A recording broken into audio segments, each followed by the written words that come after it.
అమెరికాలో జరిగిన రోడ్డు ప్రమాదంలో తెనాలి యువతి దుర్మరణం చెందారు.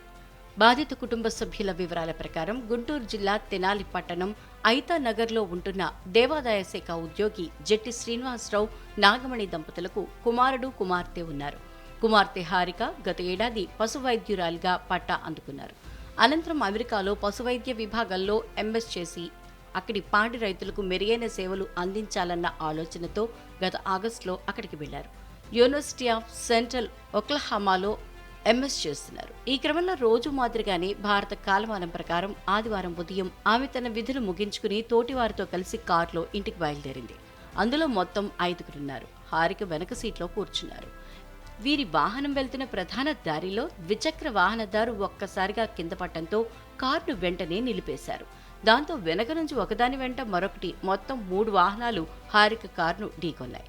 ప్రమాదంలో ఆమె అక్కడికక్కడే ప్రాణాలు కోల్పోగా మిగిలిన వారికి గాయాలయ్యాయి. అక్కడి విశ్వవిద్యాలయ అధికారుల నుంచి సమాచారం రావడంతో తల్లిదండ్రులు కన్నీరు మున్నీరవుతున్నారు. కుమార్తె మృతదేహాన్ని వీలైనంత త్వరగా తమకు చేర్చాలని తండ్రి శ్రీనివాసరావు ఆవేదనతో కోరారు. కేంద్ర గ్రామీణాభివృద్ధి, కమ్యూనికేషన్ల శాఖ సహాయ మంత్రి పెమ్మసాని చంద్రశేఖర్ యువతి తండ్రితో ఫోన్లో మాట్లాడారు. వీలైనంత త్వరగా విద్యార్థి మృతదేహాన్ని స్వదేశానికి తీసుకురావడానికి కృషి చేస్తామని చెప్పారు.